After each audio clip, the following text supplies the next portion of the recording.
After a long and exhausting day at work, coming home in the middle of hot weather, the first thing I wanted to do was turn on the air conditioner and enjoy some cool air. But unfortunately, when I pressed the power button on the remote control, nothing happened. The air conditioner remained completely silent and wouldn't turn on.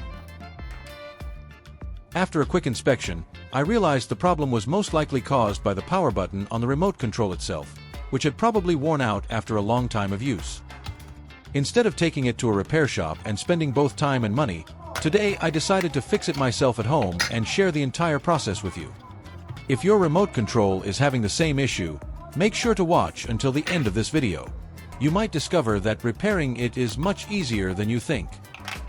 First, I removed the batteries to check whether they still had power.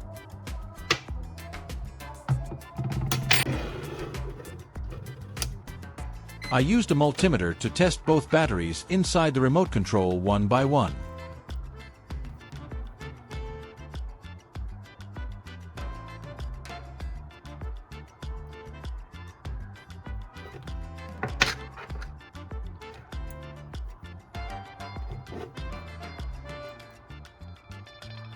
As you can see, the readings show that both batteries are still working quite well. That means the problem is not related to the batteries. So, I decided to open up the remote control to inspect the internal components. I used a thin prying tool to carefully separate the plastic casing.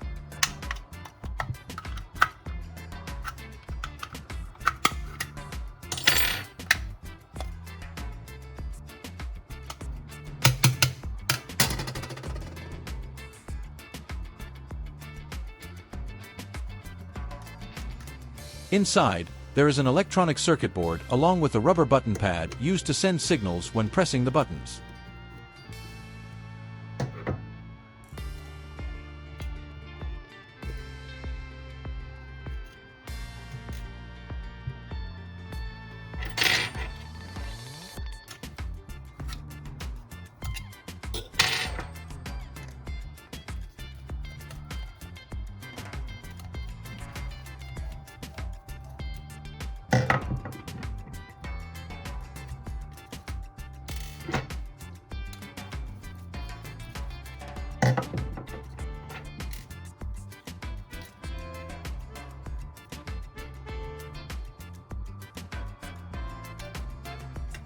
Once I opened the remote, I noticed a large amount of dust had accumulated inside from long-term use. Not only that, there were also many tiny ants crawling inside. This can interfere with the contact points on the circuit board and cause the buttons to work inconsistently. So, the first thing I needed to do was carefully inspect all the internal components, especially around the power button area and the contact points on the circuit board. After that, I cleaned out all the dust, removed the insects, and cleared away the accumulated debris to help restore the remote's normal operation.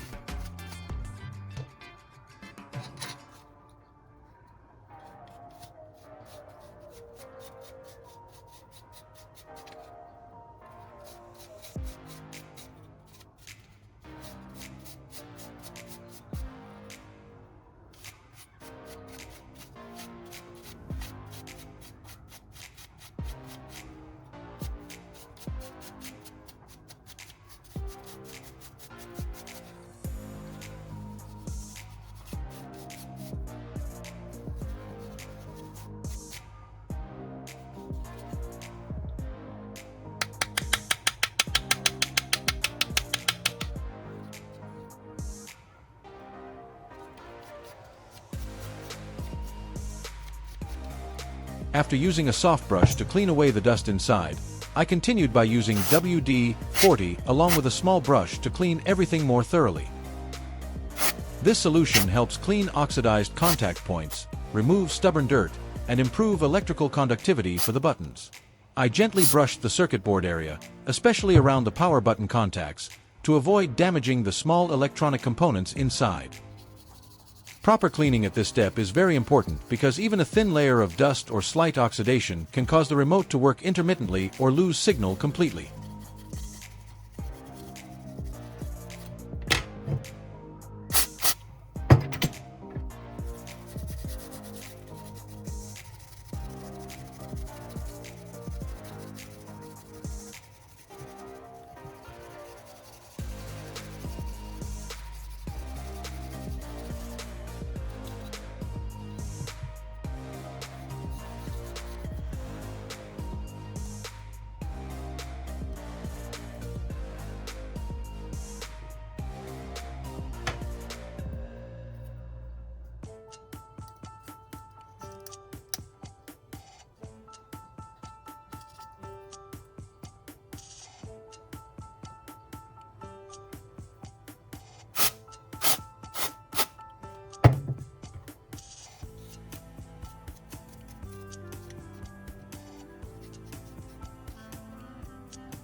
Next, I used fine sandpaper to gently polish the contact points on the circuit board, especially the power button area that gets used the most.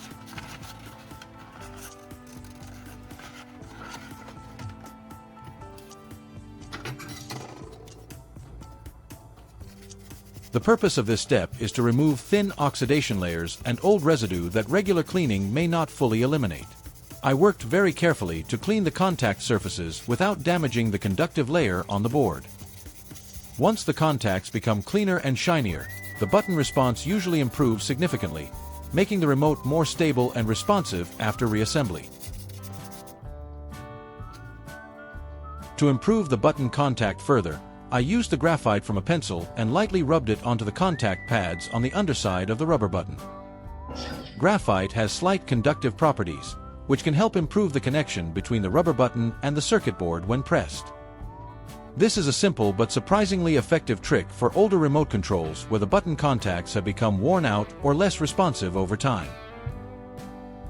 I applied it gently and evenly to avoid damaging the rubber surface. After this step, the responsiveness of the power button is usually much better.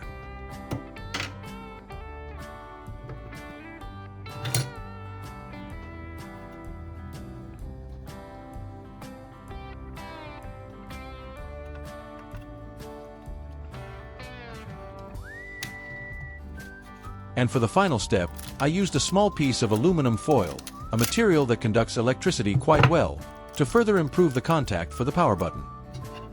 I cut the foil into a small piece and carefully attached it underneath the rubber button contact area.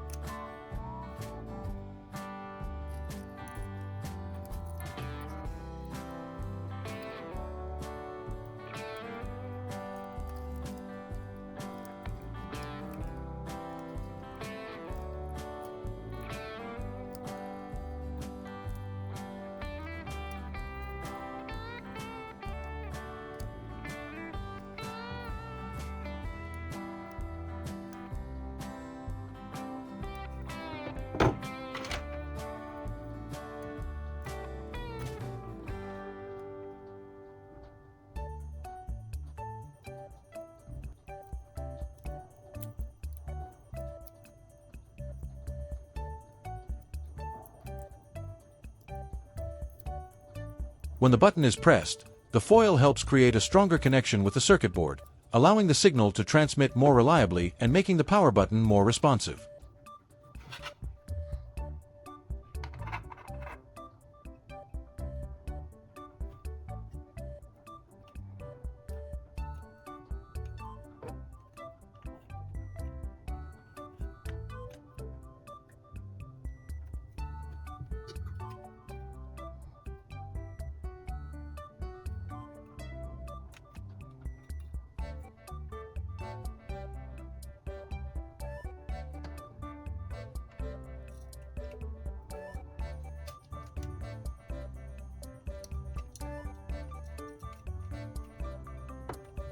This is a very simple but highly effective solution for remote controls with worn-out buttons, poor contact, or buttons that require pressing very hard to work.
And finally, with just a few simple steps, the remote control was working perfectly again. Sometimes, Small problems can be fixed very easily if we know the right method. If you found this helpful, don't forget to follow along for more useful repair tips and DIY ideas in future videos. Thank you so much for watching.